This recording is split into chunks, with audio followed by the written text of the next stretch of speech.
Merdeka! Ya, salam merdeka dari kami memperingati hari ulang tahun Republik Indonesia. Kami juga hadir spesial dalam Berita Makassar bersama saya, Afrin Meriana. Sejumlah berita menarik akan kami sajikan untuk Anda. Berikut 3 berita utama hari ini. 2 rumah panggung di Tamalate, Makassar ludes terbakar. Petugas damkar kesulitan memadamkan api karena sempitnya jalan menuju rumah. Pemerintah Kabupaten Bulukumba akan menanggung semua biaya pengobatan anggota pramuka yang menjadi korban kecelakaan mobil yang terperosok ke parit. Dari lomba tarik tambang hingga lomba tarik panser, semua dilakukan dengan semangat memperingati hari ulang tahun ke-78 kemerdekaan Republik Indonesia.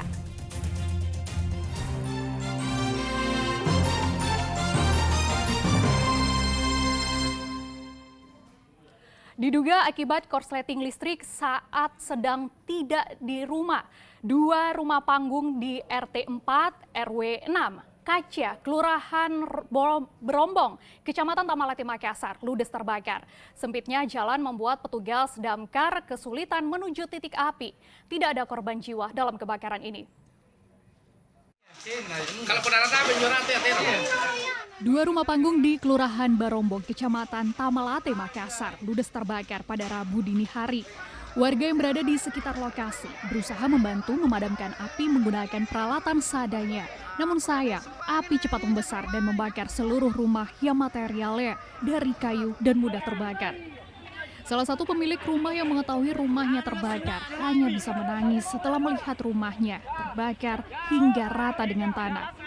Untuk mencegah menyebarnya api menjalar ke rumah warga lainnya, Damkar Kota Makassar mengerahkan 5 unit mobil pemadam kebakaran.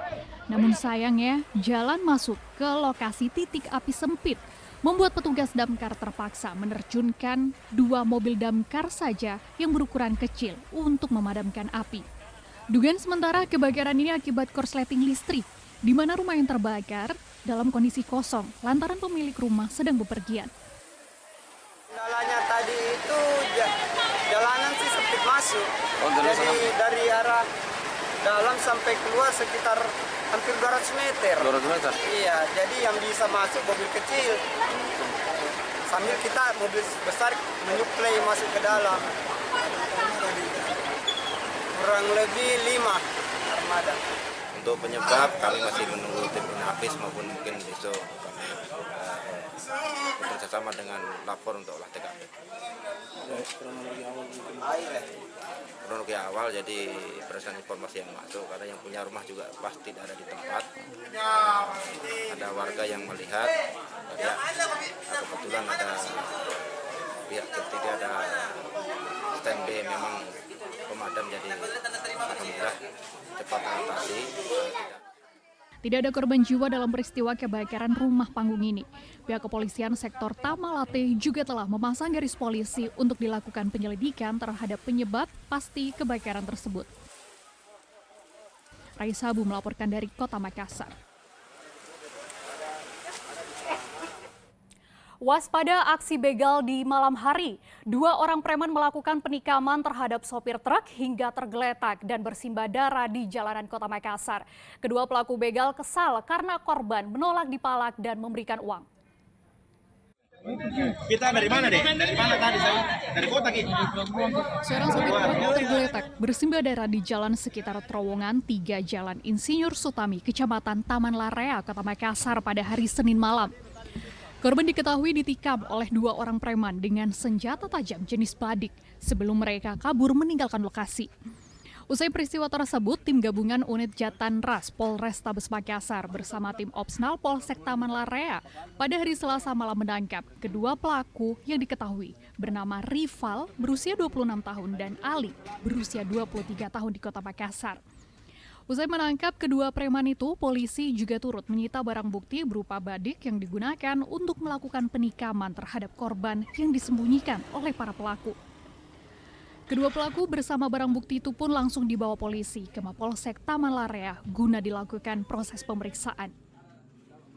Tujuan utamanya yaitu meminta uang atau memalak dari setiap korbannya yang lewat di sekitar jalan sepi yang tepatnya di samping tol wilayah Kecamatan Tamalan Rea. Jadi karena tidak diberikan uang, akhirnya kedua pelaku ini menikam korbannya? Ya, untuk kedua pelaku setelah diketahui motif tujuan utamanya itu untuk memalak, akhirnya korban melakukan perlawanan. Sehingga akibat dari perlawanan tersebut, korban dianiaya dengan menggunakan senjata tajam. Akibat perbuatannya, kedua pelaku diancam hukuman sekitar 5 tahun penjara. Raisa Bu melaporkan dari Kota Makassar. Kepolisian sektor Rapocini, Kota Makassar menangkap seorang pencuri mobil yang beraksi di showroom milik kakaknya sendiri. Modusnya karena sakit hati tidak dipinjamkan mobil. Pelaku nekat mencuri mobil saat penjaga sudah pulang. Gandhi Karisma, pria berusia 30 tahun warga Jalan Mina Saupa, Kota Makassar, ditangkap tim Resmo Polsek Rapocini di tempat persembunyiannya di Kabupaten Pindrang saat menggadaikan mobil curiannya kepada kerabatnya. Tertangkapnya pelaku berdasarkan laporan korban atas nama Akbar. Akbar merupakan pemilik mobil yang menitipkan mobilnya untuk dijual ke showroom milik kakak pelaku. Kejadian pencurian itu bermula saat pelaku ingin meminjam mobil di showroom milik kakaknya. Namun saat akan meminjam, penjaga showroom tidak memberikannya. Sakit hati tidak dipinjamkan. Pelaku justru memanfaatkan kelengahan penjaga showroom dengan mencuri kunci saat penjaga pulang. Pelaku pun kemudian membawa kabur mobil untuk digadaikan. Selain menangkap pelaku, pihaknya turut mengamankan sebuah mobil sedan di mana mobil tersebut sudah digadaikan pelaku seharga 30 juta rupiah kepada kerabatnya. Sementara dari hasil gadai tersebut digunakan untuk berfoya-foya oleh para pelaku. Tersebut karena kebetulan showroom milik kakaknya, namun penjaganya tidak diberikan sehingga menunggu penjaganya keluar dan kemudian datang ke showroom mencuri kunci kontak mobil. Mobil ini adalah milik Akbar yang menitip di showroom tersebut, kemudian mengambil dan membawa ke Kabupaten Pindrang. Dan kendaraan tersebut di Kabupaten Pindrang kemudian digadaikan seharga 30 juta rupiah. Untuk mempertanggungjawabkan perbuatannya, pelaku akan dijerat dengan pasal 363 KUHP dengan ancaman kurungan 5 tahun penjara. Raisa Bu melaporkan dari Kota Makassar. Pasca kecelakaan mobil yang menyebabkan sejumlah pelajar pramuka alami luka-luka dan trauma, pemerintah Kabupaten Bulukumba akan menanggung semua biaya pengobatan para korban. Wakil Bupati Bulukumba yang juga sebagai Ketua Kwarcap Gerakan Pramuka juga mengunjungi para korban untuk melihat kondisi korban usai menjadi korban kecelakaan mobil tersebut. Wakil Bupati Bulukumba Andi Edi Manaf mengunjungi para korban di Rumah Sakit Umum Daerah Bulukumba. Andi Edi yang juga sebagai Ketua Kwarcap Gerakan Pramuka Bulukumba mengaku sangat prihatin kepada korban dan keluarga atas musibah yang terjadi. Sebanyak 10 korban luka hingga saat ini masih mendapatkan perawatan medis dari Rumah Sakit Andi Sultan Daeng Raja Bulukumba. Para korban yang merupakan siswa-siswi MTS Gupi Bonto Manai umumnya menderita patah tulang dan 3 orang lainnya dalam kondisi kritis. Andi Edi juga menyatakan seluruh biaya perawatan para korban akan ditanggung Pemkab Bulukumba. Saya mohon maaf. Ya mudah-mudahan semua bisa berjalan dengan baik.